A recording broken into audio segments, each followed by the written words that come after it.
Como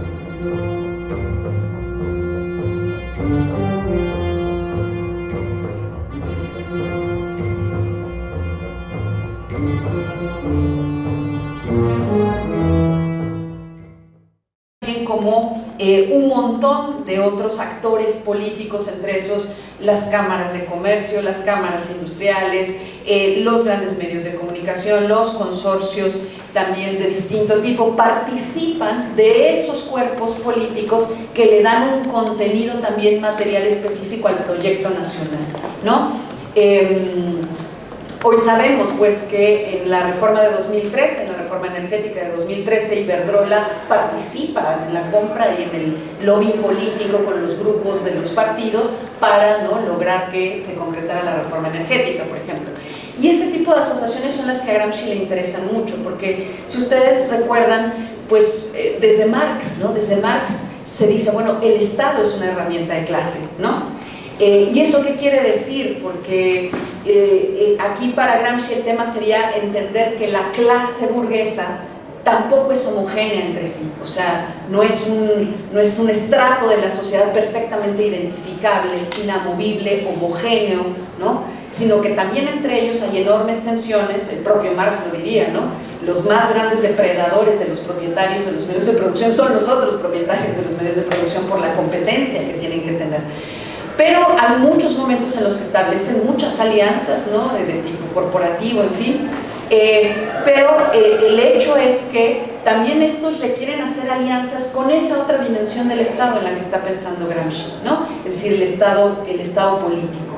Y entonces eso que llamamos el lobbying, cuando estos grandes empresarios se sientan con los senadores, con los diputados y ¿no?, los compran o no, los convencen o les hablan de las prebendas que va a contraer cierta medida, pues eso es lo que le interesa a Gramsci. Ahí es donde Gramsci ve esa alianza entre el poder económico, ¿no?, del capitalismo y la forma política que éste puede adquirir en los grupos que tengan un reconocimiento institucional en el Estado o no lo tengan. Y ahí también participan esos otros actores que él reconoce como propios de la sociedad civil. Hoy por hoy la enorme agencia, la gran relevancia que tienen, por ejemplo, los medios masivos de comunicación, ¿no?, que no reconoceríamos usualmente como parte del Estado, ¿no?, porque son actores, propietarios privados, actores políticos presuntamente autónomos, pero a la hora en la que entendemos cómo se van configurando nuestros impulsos que van a concretar un proyecto determinado, se sientan a la misma mesa, ¿no?, y configuran un horizonte común. Eso es la hegemonía para Gramsci, esa es la concreción de proyectos hegemónicos, ¿no? Entonces, bueno, por lo tanto, leyendo la historia pues reciente de nuestro país, por otra parte también una lectura muy gramsciana, digamos, de ese avance, ¿no?, del neoliberalismo en México, de esa forma en la que fueron produciendo pues cambios tan importantes.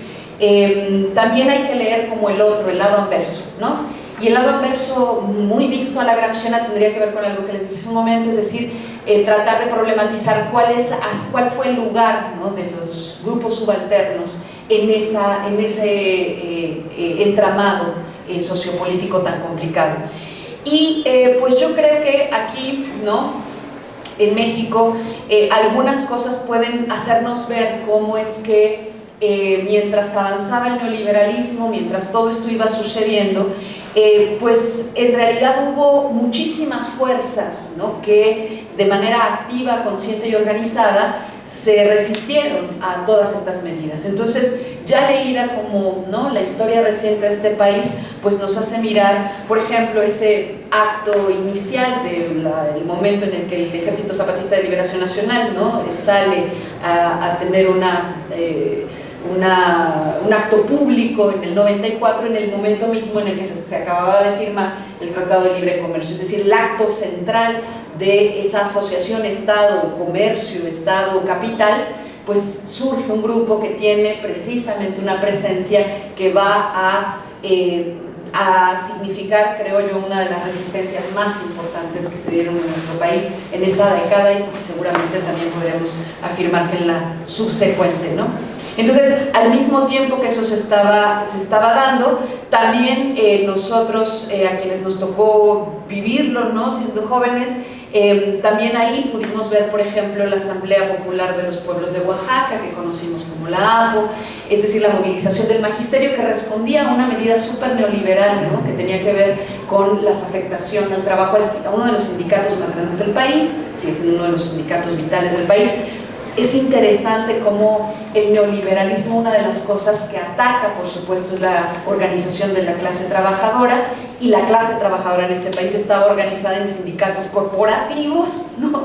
Y entonces esos sindicatos corporativos charros, algunos de esos son los primeros en salir a dar una batalla contra el neoliberalismo. Es el caso del sindicato minero, es el caso del, también, incluso el magisterio, no el de la coordinadora, sino el CENTE, sale también a responder. Es decir, esos agentes corporativos típicos de la forma sindical en nuestro país salen a responderle al neoliberalismo de manera absolutamente contradictoria, ¿no? Y eso es una de esas tensiones muy interesantes a pensar, ¿no? El magisterio, los electricistas, ¿no? Por supuesto con la reforma energética, la movilización que se da también ya en torno a los procesos electorales, como la que se dio por los estudiantes del movimiento conocido como #YoSoy132, que es mucho más reciente, pero que es una movilización estudiantil muy fuerte. Y un poco más atrás, ahorita hablaré de cosas un poco más recientes, pero incluso también en la universidad yo pondría como un ejemplo que siempre creo que hay que dignificar, la huelga de 1999, ¿no? El movimiento estudiantil también del 86 y el 87, que son movimientos estudiantiles abiertamente de resistencia contra medidas neoliberales aplicadas a la educación, ¿no? Pero así podríamos también hacer un mapeo y un rastreo que se da. También hubo movilizaciones de médicos, también hubo movilizaciones campesinas, algunas de estas organizaciones campesinas articuladas a viejas estructuras del PRI, ¿no? Entonces todas esas tensiones se fueron dando en esos mismos años, y mucho más cercano a la historia reciente, ya digamos en el marco de la guerra de Calderón, la llamada guerra contra el narcotráfico, pues emergieron movilizaciones sociales que tuvieron que ver con las luchas de familiares por desaparecidos. Recordamos quienes lo vivimos también el movimiento de Sicilia, por ejemplo, y por supuesto ya mucho más cercano al México reciente, pues la desaparición de los 43 estudiantes de Ayotzinapa, que generó una movilización social que es quizá el antecedente inmediato ya al triunfo de la llamada Cuarta Transformación, ¿no? Pero lo que quisiera decirles con este punteo nada más de todos estos movimientos es cómo todos estos movimientos en mayor o menor medida y también con estrategias diferenciadas, todos fueron o reprimidos o contenidos políticamente, ¿no? Había una política de Estado abiertamente que estaba diseñada, ¿no?, para la represión abierta, directa, o como en el caso de la APO, para quienes nos tocó verlo en aquellos años, una represión brutal, o la contención política, ¿no? En el caso del EZLN, gracias a la movilización social y ciudadana en el 94, en el 95, no se dio una masacre abierta contra los zapatistas, y también, por supuesto, pero sí se generó campos de contención política para tratar de que no se expandiera, ¿no?, de que no creciera como movimiento organizado ni en el país ni en las grandes urbes. Y entonces esto me sirve de ejemplo para hablarles pues de ese movimiento aparentemente doble, ¿no? Mientras se nos insistía en el discurso de la transición a la democracia y se iba fraguando todo este consenso con los posibles aliados. El consenso es más bien, ¿no?, la forma en la que se fraguan alianzas políticas, mientras que el dominio puede llegar a la coerción directa. Y yo creo que en México es un poco lo que fue sucediendo.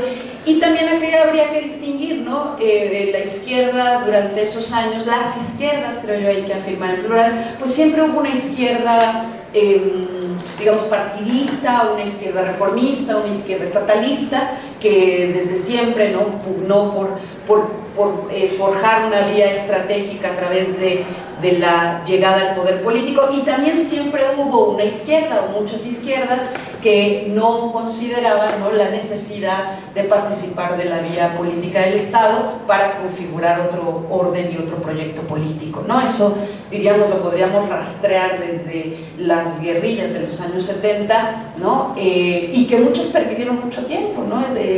Acá pues éramos estudiantes cuando todavía existía el ERP y el EPR y muchas formas que no eran exclusivamente la zapatista, ¿no?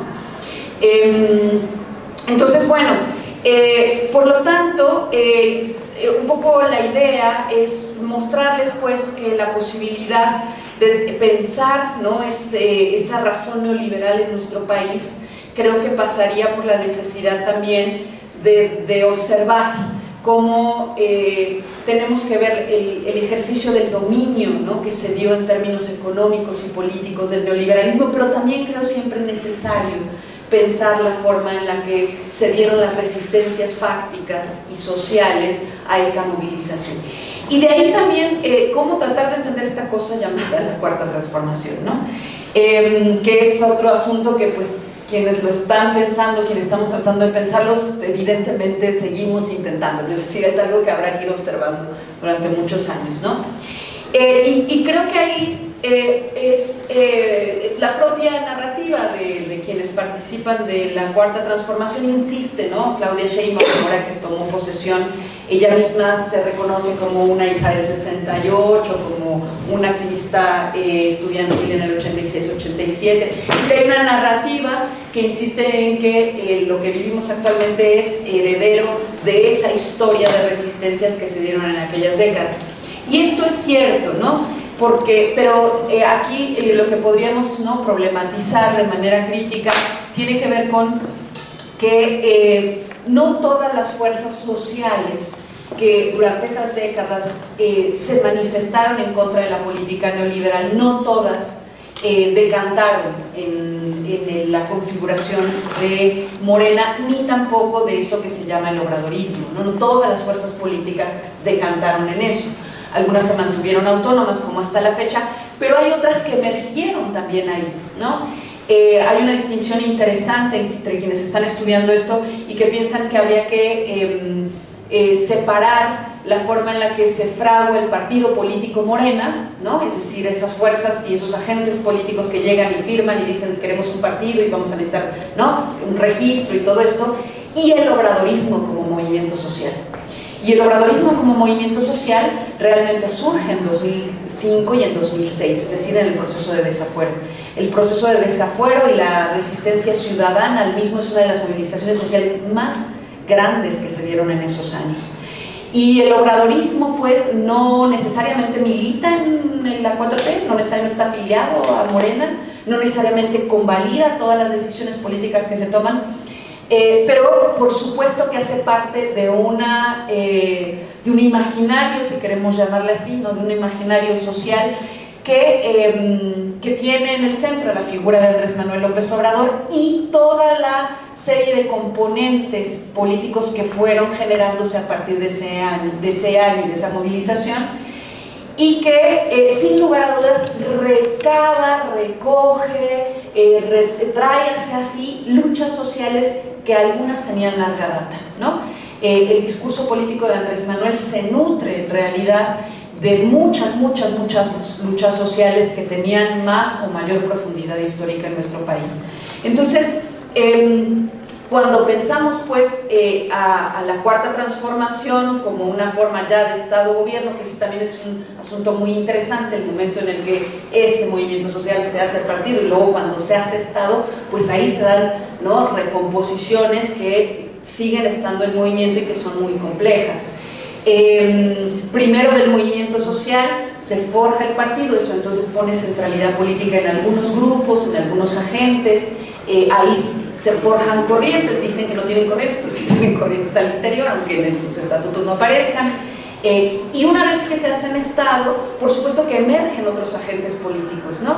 Digamos, hoy ya en el segundo sexenio es interesante ver cómo establecen una alianza estratégica electoral con el Partido Verde Ecologista y con otros agentes, el famosísimo chapulineo del PRI, de todos estos agentes, cómo esa transición, ¿no?, nos manifiesta una cosa que está en movimiento y que se sigue configurando y que seguramente seguirá modificándose y cambiando en el futuro inmediato, ¿no? Ahora, pero ya una vez que se ha asestado, nosotros podríamos preguntarnos, alguna vez me preguntaban, bueno, ¿y no será entonces que todas las acciones y medidas que ha tomado este sexenio no son sino solo una especie de maquillaje, de ornamento, ¿no? Que no modifica nada en lo sustancial en nuestro país y mucho menos modifica nada en la lógica, digamos, capital-trabajo? Y uno tendría que responder, pues sí, claro que no modifica nada en lo sustancial de la lógica capital-trabajo, porque para eso se necesitaría la revolución comunista, ¿no? Pero lo que habría que preguntarnos es, en el momento en el que nos encontramos de despliegue de la lógica del capitalismo, ¿no? En el que la configuración también macroeconómica es tan compleja, tan problemática, la serie de medidas que se han tomado en términos, particularmente en algunos ámbitos, ¿no? En algunos ámbitos que tienen que ver con la relación laboral, se abrió la posibilidad de que volviéramos a tener una organización de trabajadores, o que la organización de trabajadores democratizara los sindicatos, cosa que en México nunca ha existido plenamente. La Ley Federal del Trabajo, todo esto se ha modificado. Se limitó el nearshoring, digo, el nearshoring no es el que nos van a traer ahorita, ese es el que van a llegar, el que nos van a dar ahora. No, se limitó la subcontratación laboral, pues, y el aumento al salario mínimo y algunas otras medidas, ¿no? Sin embargo, no se afectaron otros ámbitos muy propios de la lógica capitalista neoliberal. No se tocó nada del capital financiero, la banca sigue teniendo una relación más o menos la misma que se tenía en los sexenios anteriores. No se generó una mayor lógica de distribución del ingreso a partir de un incremento de impuestos, como se hace en los llamados países, ¿no? Nórdicos. Y entonces ahí en el ámbito del capital financiero casi no se tocó nada, mientras hay otros ámbitos que sí. Y hay otros que apuntalan hacia el futuro, que hasta el momento no han dado frutos quizá, pero que apuntalan hacia el futuro. El límite a la explotación del litio, por ejemplo, ¿no? Y que no solo pone un límite a la explotación de las grandes mineras y todo este asunto, sino que además permite la posibilidad de pensar en una explotación estatal de esos recursos y de la formación de una industria nacional. Eso es un anuncio más bien propio de Claudia, ¿no? Ahora que dice que haremos baterías de litio propias y un coche propio y todo esto. Eso va a generar muchas tensiones del gran capital, porque si hay una industria particularmente beneficiada de la lógica neoliberal en nuestro país, es la industria automovilística, la industria, por supuesto, de los energéticos. Todo esto va a generar tensiones. Pero así como vemos que se jala en un terreno, pues en el otro no. Y esas son las tensiones dignas de ser pensadas, ¿no? Dignas de ser problematizadas. Hace poco participaba con un colega en un congreso, que él es especialista en China, y él hablaba de la fuerza efectiva del capital ya que tiene China y la fuerza que va a ejercer en las próximas décadas. Y él decía, la tesis que él sostenía es que digamos, la única manera de resistir al gran capital chino, que ni Estados Unidos está logrando en la competencia, por ejemplo, ya de la producción básica, es un Estado, es a través del Estado, decía la lógica del Estado, porque no tenemos una burguesía nacional competitiva, o sea, no tenemos una burguesía que produzca automóviles que pueda competirle a China, no tenemos una burguesía nacional financiera que pueda competir a los grandes bancos europeos, no tenemos una burguesía nacional que produzca ni siquiera los efectos de consumo interno. Entonces no tenemos ni siquiera una burguesía nacional que, en términos de la lógica del capital, ya no digamos de otra lógica, de la propia lógica del capital, pudiera, ¿no?, poner un freno a esto. Y ahora sí para cerrar, y otro elemento también que es muy interesante es la fractura del consenso neoliberal en el mundo, ¿no? Es algo que todavía está en el aire, es algo que todavía no se define, todavía no tenemos coordenadas, creo yo, para interpretar esto.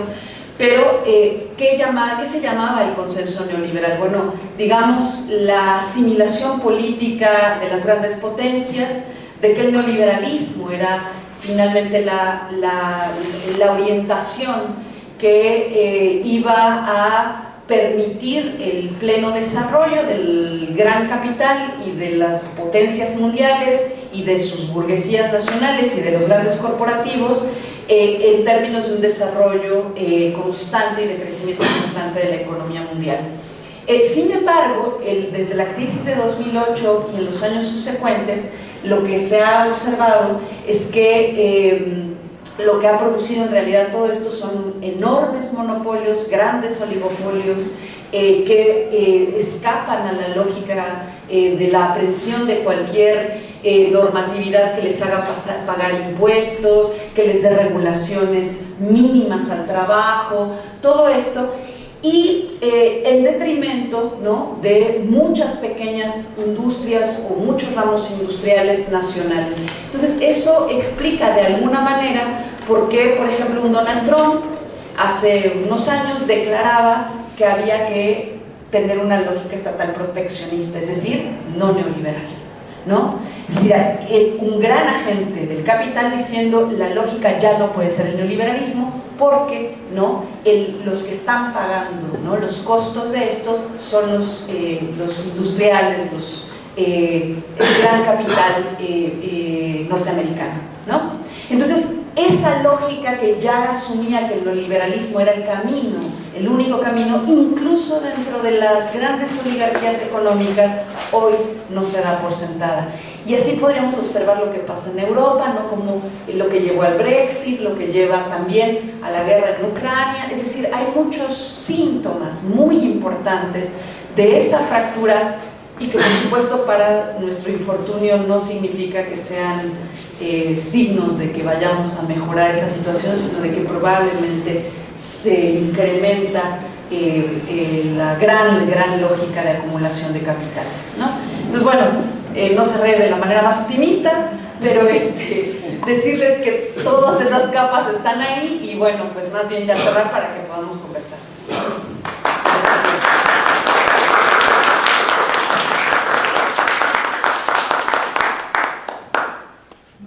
Son temas bien complicados, pero respondiendo a María Flora, un camino creo que muy gramsciano, ¿no?, de esa mirada socialista, tiene que ver con un concepto bien rico que se utilizó mucho, a Gramsci se lo ha usado para muchas cosas, ¿no?, pero en la década de los 70 y 80, sobre todo en ese debate sobre la democracia y así, se utilizó mucho, y en América Latina también hay muchos lectores de esto, de lo nacional popular, ¿no?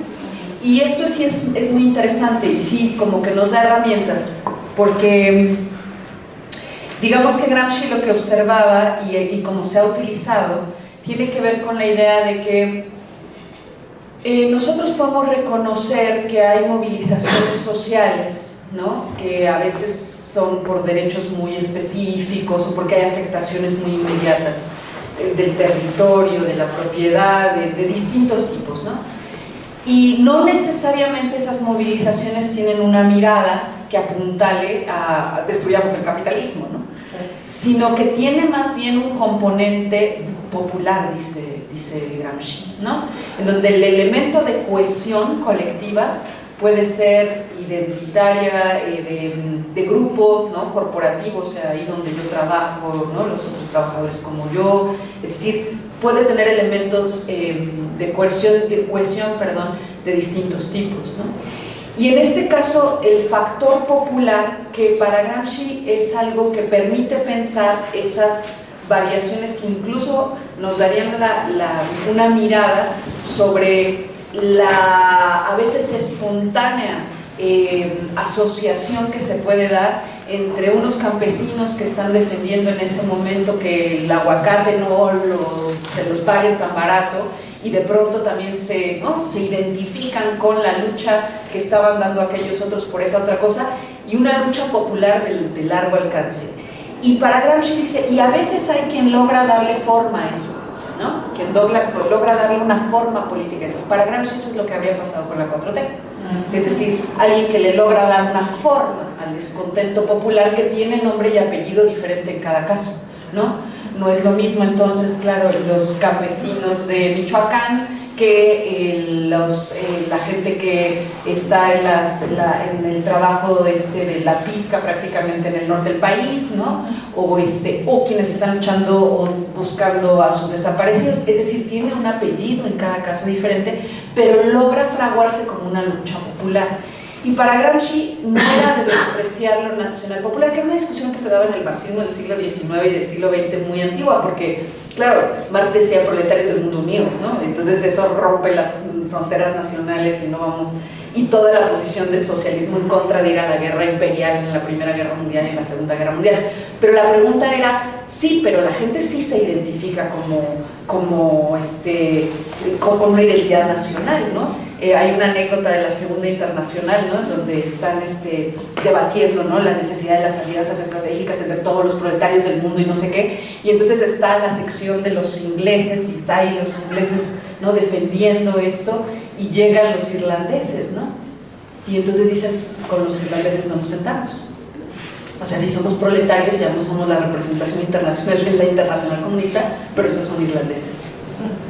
Entonces, el componente nacional popular no es algo menor. Entonces, para Gramsci esto era muy relevante. Y cuando lo nacional popular logra tener, ¿no? un cauce social, es eso, sería, ¿no?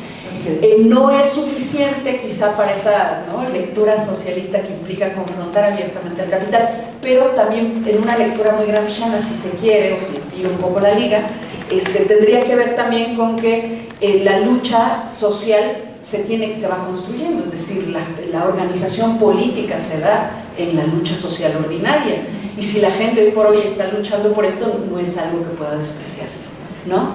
Entonces, bueno, y tiene que ver con lo de Armando. Yo también le he escuchado, bueno, ese argumento a Armando, y de alguna manera creo que tiene razón y de otra manera no.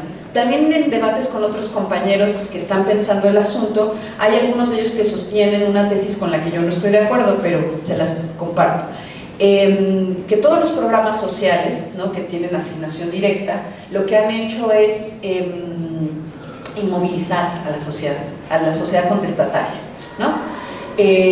Porque por vía de la asignación, pues, de los programas sociales, entonces la gente ya no se va a movilizar. Yo no estoy de acuerdo con esa tesis porque me suena aquella vieja tesis maoísta, con la que tampoco estoy de acuerdo, pero me suena aquella vieja tesis de a mayor represión, mayor concientización, y yo no creo en eso. Es decir, claro, entre más explotado estás, más conciencia de clase, no necesariamente ahí está Argentina, ¿no? El fascismo emerge también en condiciones de extrema explotación. Entonces, es por eso yo no comparto esa idea, pero sí le he escuchado a muchos compañeros que están pensando esto y que sostienen la idea de que los programas sociales están mediatizando las luchas sociales. Tesis que no comparto. Pero lo que sí creo y Armando creo que tampoco, ¿no? Armando no va por ahí, pero lo que sucede es que yo sí creo que hay una contraparte, ¿no? Creo que Morena, que se sostiene partido-movimiento, ellos dicen que son un partido-movimiento, lo que sí creo es que han dejado de ser movimiento, ¿no? ¿Y a qué me refiero? No a que no tengan capacidad de movilización, ¿no? Cuando Andrés Manuel llama, vamos al Zócalo, la gente sale, ¿no? Y la gente sale dignamente y va. Pero eso es un tipo de movilización, ¿no? Y otra que yo creo que ya no está, es que acompañen a las movilizaciones. O sea, no es la lógica del partido, esta que sí existía en los 70s, en los que el partido va a donde está la movilización, se mete al movimiento, trata de entenderlo, de darle un cauce ideológico, un cauce político, y creo que es en eso en lo que está pensando Armando, ¿no? Es decir, si hay un sector de la sociedad que está demandando que se resuelva una problemática del agua en un lugar, ¿por qué el partido no está llegando allá a ver qué onda? ¿No? Creo eso a lo que se refiere. Y creo que tiene razón, porque desafortunadamente el partido se está estructurando de una manera que es una maquinaria electoral muy eficiente, como pudimos observar, ¿no? Y por ahí creo que hay muchos elementos que creo que sí tienen abono por ahí, ¿no? Y luego la ultraderecha, pues también es todo un tema, ¿no? Es muy interesante la gente que está estudiando esto con mucha seriedad, los que yo he alcanzado a leer, pues también no separarla también del factor de la crisis, ¿no? Yo escuchaba un argumento que me parecía muy inteligente que decían, es que como los argentinos votaron por Milei, ¿cómo es posible, no? Cuando uno lo escucha es brutal, ¿no? Pero también una analista decía, Bueno, pero es que también la izquierda los dejó desamparados, o sea, no había opción, es decir, a las clases populares uno no les puede decir, ay, ¿por qué no tuviste más perspectiva de largo plazo? ¿No? ¿Cuál perspectiva de largo plazo? Si no había, ¿no? Pero claro, Milei, no sé si yo le escuché un discurso hace unas semanas que dio ahí ¿cómo se llama? No sé si es Parlamento en Argentina, ¿cómo se le llama? Cámara. Bueno, llevó el presupuesto, ¿no? Anual, cosa que los presidentes no acostumbran en Argentina, pero llevó el presupuesto y se echó un discurso que yo creo que ni Reagan se hubiera atrevido, o sea, de un neoliberalismo brutal. O sea, de verdad, los clásicos neoliberales hubieran sentido pudor, se hubieran ruborizado de las cosas que estaba diciendo sobre la inversión de capital financiero y todo. Claro, uno sabe que hay muchas cosas que no va a lograr y que sigue, ¿no? Digamos, maniatado por la propia lógica de los empresarios que están detrás. Pero lo que es digno de pensarse es el avance de la ultraderecha, ¿no? Macron hace alianza con la ultraderecha antes de dejar que avance, ¿no? la Francia insumisa, ¿no? Prefiere 1000 veces el neoliberal, el señor neoliberal prefiere alianza con la ultraderecha que permitir que la alianza de izquierda avance tantito. Entonces, claro, esa composición es algo que tenemos que pensar y en ese marco analizar lo que pasa en nuestro país, ¿no? Porque lo que pasa en nuestro país, como lo vemos desde adentro, vemos sus tensiones, sus límites, lo estamos viendo en su juego. Pero cuando volteamos a ver la composición sociopolítica regional es muy, muy complicada. Así que no tengo ninguna respuesta en realidad, ¿no? Y luego la otra, bueno, sí, claro, la lógica eso fue, ¿no? El neoliberalismo sí se volvió hegemónico en un sentido gramsciano, en el mundo, ¿no? Y eso pasaba por esa construcción de la que hablabas. Es decir, convencer al trabajador más de base de que el camino ya es... Y además en México tenían elementos, el sindicato, vean cómo son unos charros, vean cómo... Yo me acuerdo cuando la campaña contra el SME, la campaña contra todo el sindicalismo que dicen, vean cuánto cobran los sindicalizados y vean qué derechos tienen. Y entonces, frente a la precarización laboral, el que otro tenga derecho, te levanta el fascista de por dentro, ¿no? Es decir, dices, no, si yo no tengo ese derecho, que tampoco lo tenga él, no al revés, todos tengamos ese derecho, ¿no? Entonces, esa es la razón neoliberal ejerciéndose a la mexicana, ¿no? Que pasaba por esa compleja relación con los sindicatos corporativos, ciertamente. Ahora, pero anudado a lo anterior sobre las modificaciones que permiten hoy la democracia sindical, lo que es muy interesante es que ya está esas bases normativas, pero los trabajadores no nos las hemos apropiado. O sea, ni siquiera aquí en la UNAM, cuando fue la votación aquí del TUNAM, que ya podíamos ir, nunca nos habían puesto a votar así como quieren, y no fuimos a votar.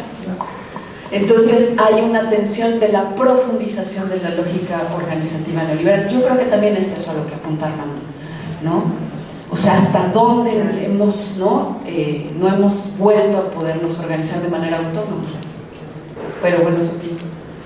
Bueno, pues otra ronda. Sí. Ok, gracias, Diana. Jessica. Como dicen los psicoanalistas, valdría la pena caso por caso. Porque es que sí es regional, o sea, por ejemplo, el caso Venezuela se escapa a todas, ¿no? Venezuela es muy contradictoria, sin lugar a dudas, pero totalmente persistente en el tiempo, ¿no? Y socialmente tiene una base muy amplia, aunque en estas últimas elecciones se vio que ya hay una fractura. Entonces, el caso Venezuela, el caso Bolivia, ¿no? También es súper complicado. Ahora mismo las tensiones que se dan en las distintas facciones, algunas de las que vienen del grupo de Evo, ¿no? Y otras que resistieron al gobierno de Evo desde la izquierda y desde la organización indígena. Entonces es súper complicado.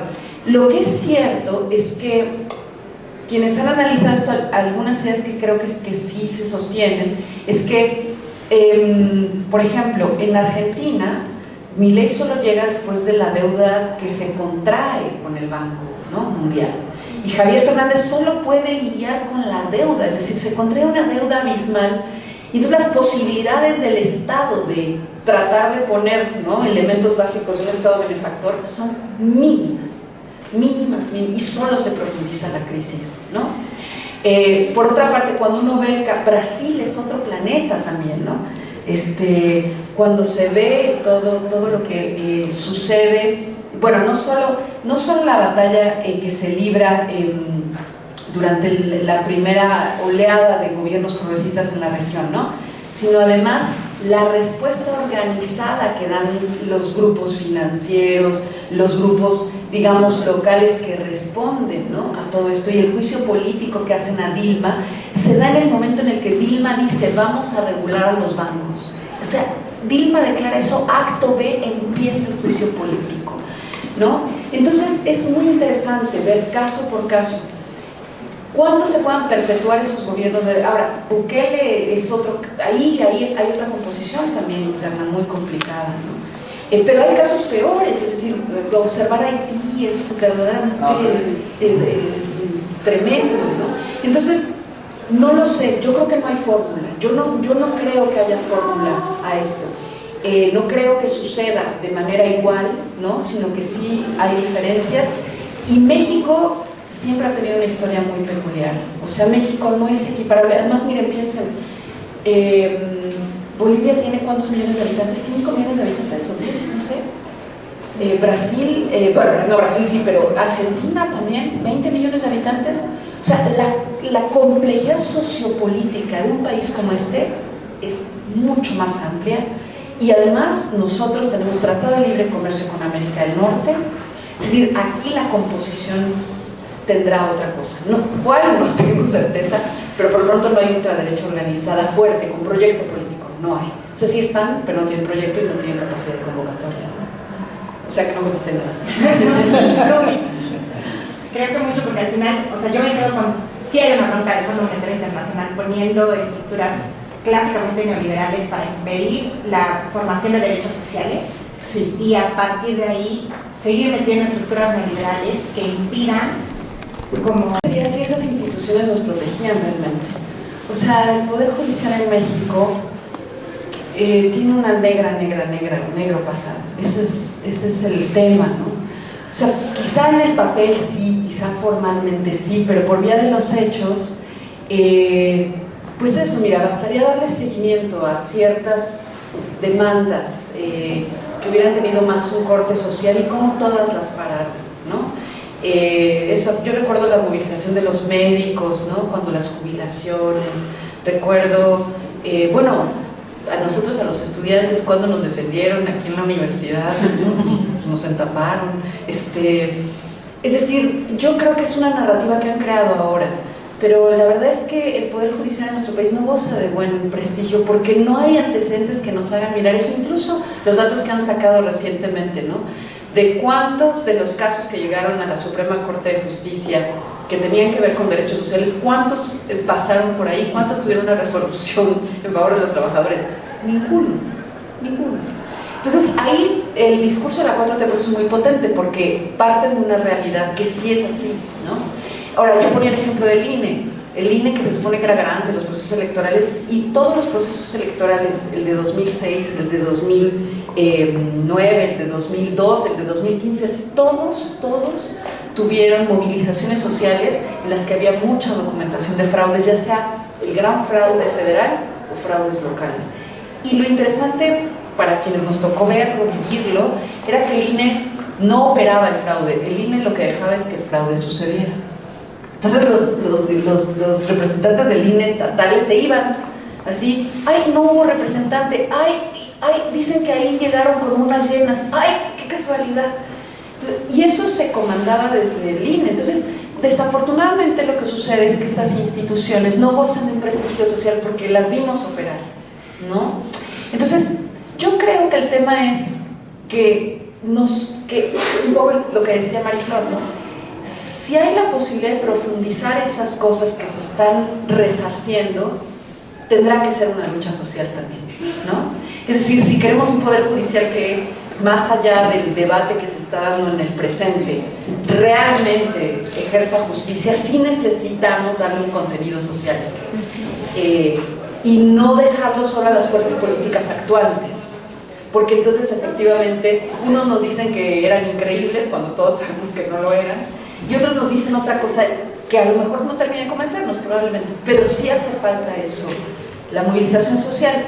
Y por eso yo decía hace un momento, yo creo que son relaciones que se siguen moviendo y se van a seguir desplazando mucho, ¿no? Entonces, bueno, gracias. Hola, buenas noches. Yo tengo una pregunta.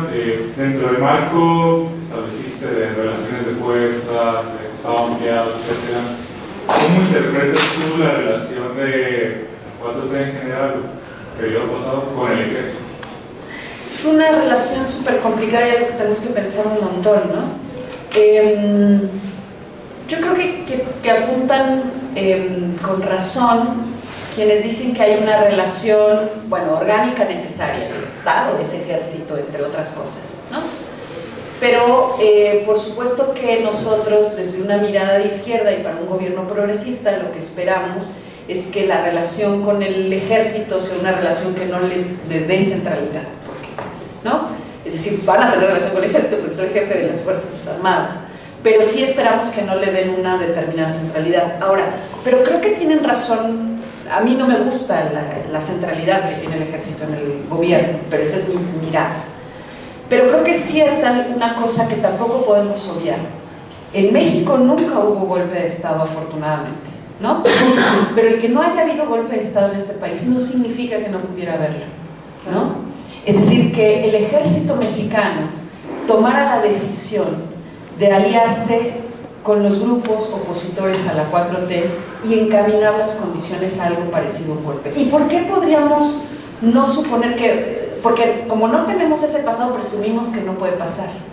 Pero el tema es que sí es cierto que el ejército tiene tal relevancia social como se ha venido viendo, entonces ¿por qué no habría de querer y desear también una relevancia política? O sea, ¿con base en qué podríamos decir que no quisieran tener esa centralidad? Entonces yo creo, es una hipótesis, no deja de ser eso, ¿no?, que cuando Andrés Manuel y la 4T llega al Estado mexicano, sí establece una alianza estratégica más allá de la natural con el ejército, y tiene que ver, una, que es un aliado muy importante para que no se vaya con una oposición, y segunda, otra cosa que también a veces no observamos. El neoliberalismo significó el desmantelamiento de toda fuerza productiva del Estado mexicano. Es decir, el Estado mexicano no producía ya nada, ya ni petróleo, pues, ¿no?, aunque el petróleo estuviera ahí. Y producir cosas pasa por tener una industria nacional. Por eso es importante, porque si no, ¿cómo dices? No voy a comprarle a Chevron, no voy a comprarle a Odebrecht, no voy a comprarle a Chrysler, no voy a comprarle a Amazon. Órale, ¿y cómo produces?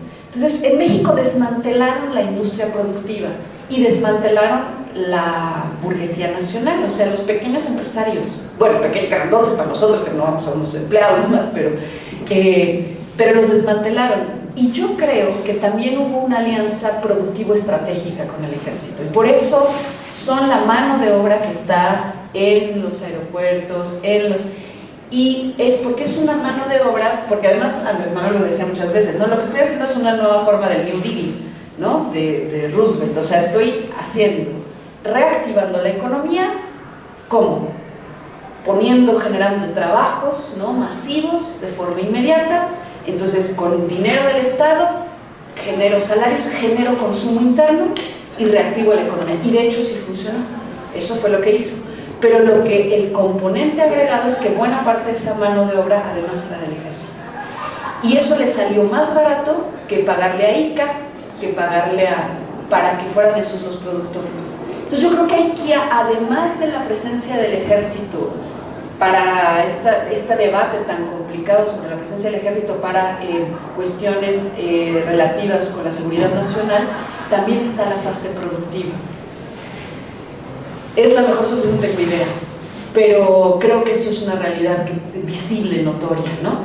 Y luego está la otra parte, la innegable presencia del crimen organizado en nuestro país, ¿no?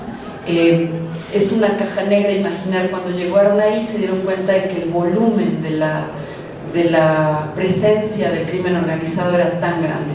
Solo basta imaginar los millones y millones de dólares que se producen al año y que circulan en el país del crimen organizado para que tengamos quizá una imagen quizá somera de la presencia que tienen y de la fuerza material que tienen, ¿no?, además de la presencia territorial y todo eso tan violento que conocemos.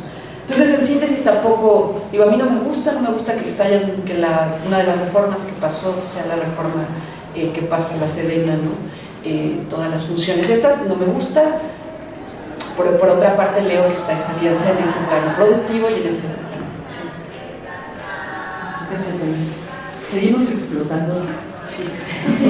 Sí puedo. Sí puedo, ya arreglé todo. Bueno, hay cosas que me gusta pensar en un momento, que serían rebelión. Hay una vieja idea de Lenin que a mí me gusta, ¿no? O sea, nadie pelea, nadie lucha por abstracciones, o sea, nadie lucha contra el capital realmente.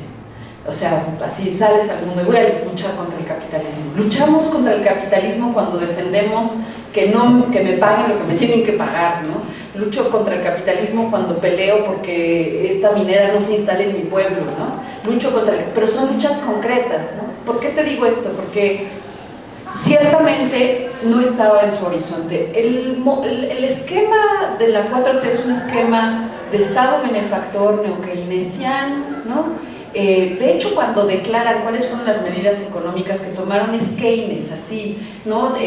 Reactivar la economía nacional, subir el salario. Por eso cuando dice Andrés Manuel muy orondo, ¿no? Me dijeron que si subiera el salario mínimo entonces iba a haber inflación y les comprobé que no, porque era una de las tesis clásicas del keynesianismo y todos los economistas neoliberales dijeron, no, eso siempre genera inflación, ¿no? Entonces, es un proyecto nacional popular. ¿Y por qué digo nacional popular? Porque sí es cierto que vía las asignaciones directas y todos los beneficios sociales, es cierto que sí hace la diferencia, pues, que en un hogar te den 3,000 pesos más, o 4,000 pesos más. O sea, hace la diferencia, quizá no de largo plazo, o sea, no destruiste el capitalismo, pero cuando menos ese día tomaste leche, ¿no? Y comiste huevo. Ese es el perfil social que sí tiene la 4T. Tiene muchas contradicciones, porque efectivamente el capitalismo hoy por hoy está en muchos planos y en muchos niveles. No es lo mismo decir vamos a resistir a la minera canadiense, ¿no? Que está llegando a nuestro país, que decir vamos a resistir a Vancouver, ¿no? O sea, son formas y expresiones del capital bien diferentes. Y en algún caso, igual de duras, ¿eh? O sea, igual de violentas, porque a ver, resístete a la deuda que contrajiste o a que tu salario te lo pagan ahí, te cobran todas esas cosas y te quitan un chorro de, ¿no? Entonces, yo creo que el tema es que es un gobierno con un perfil nacional popular, de corte de justicia social, y que a lo que ha logrado es a resarcir derechos, a intentar generar condiciones de posibilidad para profundizar otros, y quizá logre también, ¿no?, una estabilidad económica duradera, que es a lo que apostaríamos para no llegar al escenario milenio o al escenario. Entonces, todo eso no deja de ser contradictorio, no deja de ser pues cosas que desearíamos que se profundizaran, ¿no? Cuando menos yo sí, ¿no?, que quisiera verle más, pero creo que es digno de ser puesto en el horizonte histórico en el que se encuentra, ¿no? Y no perder de vista algo que en filosofía nos gusta mucho, o sea, pensar la vida ordinaria, pensar la vida cotidiana, eso que le da sentido al día a día, ¿no? Entonces, yo creo que sí, no es algo que haya que decir con mucha facilidad que a un anciano o a una persona adulta mayor que le den 5,000 pesitos al mes, pues le da esta dignidad social, ¿no? A pesar de que lo ideal sería que tuviera una jubilación digna. Eso sería lo ideal, que hubiera tenido una jubilación que le permitiera, ¿no? O que hubiera reconocimiento al trabajo de cuidados desde el Estado, o sea, muchas otras cosas, ¿no? Pero también hay que ver, en eso Gramsci creo ayuda, ¿no?, también las resistencias políticas efectivas. O sea, si fuera por los grandes potentados del capital no avanzábamos nada. O sea, si de ellos dependiera no avanzábamos ni eso, ¿no? Pues por eso berrean, por eso están enojados, porque ni eso Entonces, por eso digo, el componente es la lucha social, también es un poco nuestra responsabilidad colectiva, ¿no? Bueno, a mí me llamó mucho la atención esta diferencia que hace. Es decir, sí, porque la política en nuestro país estaba tan, ¿no? Pues era un botín de una camarilla de rufianes. sí. Y entonces era algo a lo que no teníamos acceso real, ¿no? Ni los veíamos, ni sabíamos qué decidían, ni cómo lo decidían. Y además estábamos acostumbrados a pelear contra eso todo el tiempo, contra la camarilla de rufianes, que iban a tener de pronto nuevos rostros, pero era eso. Y claro, esta cercanía que produce el hecho de que alguien que viene de la movilización social llegue a un puesto estratégico es algo sí novedoso, ¿no? Ahora, yo creo que lo que pasa es que también se están generando y se están gestando fuerzas, ¿no? Identidades específicas. Es muy interesante, yo ahora en un seminario en el que participo hay un estudiante que está trabajando sobre la identidad política de Morena y por eso estos términos, ¿no? y de Andrés Manuel, ¿no? Se ha hablado mucho de liderazgo carismático, siguiendo a Weber, ¿no? Pero también habría que problematizar las categorías con las que luego pensamos ciertas cosas. Si sí nos sirve pensarlo desde el liderazgo carismático o no, o pensar desde la lógica de cómo los movimientos sociales de pronto pueden tener y generar dirigencias políticas que producen también, ¿no? Que generan un horizonte de hacia dónde y cómo concretar un proyecto en particular. Entonces, mi impresión es que esta distinción nos es de utilidad porque Morena es un partido y tiene su estructura y tiene sus formas de decisión política interna y mucha gente milita en Morena, ¿no? Pero en realidad la identificación que se da con la cuarta transformación es mucho más vasta, ¿no? Rebasa, desborda por mucho al partido. Y claro que ahí la figura, ¿no? central es Andrés Manuel, pero como bien apuntas, también ya hay otras figuras que tienen composiciones y sí, ciertamente orígenes diferentes. Lo interesante es cuántas de estas van a tener fuerza para dar una orientación específica, ¿no? Es decir, para que no se cuelen los harfush. Entonces, que haya identidades con proyectos que pensamos más de izquierda, ¿no? De contenido social más fuerte. Y que, claro, se fortalecen, se ratifican en lo cotidiano. Es decir, si estos 6 años los resultados de Andrés Manuel hubieran sido mediocres, evidentemente el resultado electoral no hubiera sido ese, ¿no? Más allá de que Morena sí se volvió una fuerza electoral y que hicieron alianza con el Verde y que los chapulines del PRI, del PRI, o sea, todo eso sí pasa. Pero además de eso está toda esa fuerza social del orden del ordinario, de lo que mucha gente ve como cosas que sí se están transformando, que no son quizá la batalla contra el capital, ¿no? Pero que sí cambian tu vida inmediata y eso tiene un peso muy importante. Entonces yo creo que, no sé, yo creo que los debates más interesantes en el futuro se van a dar al interior del partido y no fuera del partido. Yo creo. Sí. Gracias. Diana, la última, prometo. Sí, mi respuesta no será más que somera y elemental quizá, ¿no? Porque pues no son ni de lejos mis asuntos, pero yo no soy muy proclive al concepto de acumulación por despojo. Y les voy a decir por qué. Creo que es un concepto que se ha puesto mucho en circulación. Creo que sirve para describir fenómenos muy particulares, muy importantes. Pero creo que la funcionalidad que puede tener para describir esos fenómenos no debe hacernos olvidar la acumulación por explotación. Es decir, que sigue existiendo la explotación clásica capitalista a través del trabajo, ¿no? De la producción de valor. ¿Y por qué lo voy a tratar de articular? Porque creo que ciertamente la producción de valor que genera el crimen organizado es altísima, son millones y millones de dólares.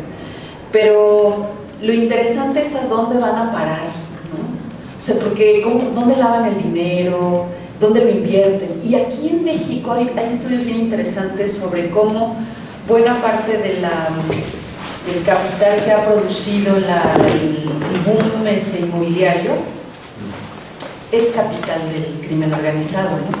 Porque tú no puedes, los narcotraficantes no pueden guardar el dinero bajo el colchón, ¿no? Decía Marx, entonces serías un capitalista bastante mediocre, ¿no? Porque el verdadero capitalista pone a circular el dinero para que siga produciendo. Y la única manera en la que el crimen organizado puede hacer que se incrementen las ganancias es metiéndole en otros rubros de la economía. Entonces, ¿por qué vuelvo a lo otro? Porque creo que si le volvemos a dar centralidad también interpretativa a la necesidad de pensar la explotación que hay detrás, la explotación que propicia el que puedan tener trabajadores, ¿no? Fuerza de trabajo directa en los campos produciendo eso, cómo a su vez eso está articulado a que son zonas en las que hay absoluta desprotección del trabajo a destajo, o sea, cómo hay condiciones de posibilidad laboral que permiten que entre el crimen organizado también, ¿no? Entonces no puedo darte más que una respuesta mediocre, pero creo que hay como que deberíamos integrar otros elementos. Y el combate al crimen organizado, yo no sé cuál sea la respuesta. Creo que es un problema que tenemos que reconocer muy profundo y muy terrible, pero creo que un camino sin lugar a dudas tendrá que pasar por el cierre de brechas que sí existen y la justicia social. A lo mejor esto soy utópica y creo que en la medida en la que los pueblos, las comunidades, los barrios tengan mejor satisfechas las necesidades sociales, las posibilidades de que te involucres en el crimen organizado son menores, aunque sé bien que en algunos casos no es opcional, ¿no? Que son procesos forzados espantosos, pero creo que por ahí sí tenemos que seguir abonando, ¿no? Entonces, en realidad no tengo una respuesta, creo que es un tema que solo podemos pensar colectivamente y que solo colectivamente le encontraremos algún camino. Pues muchísimas gracias.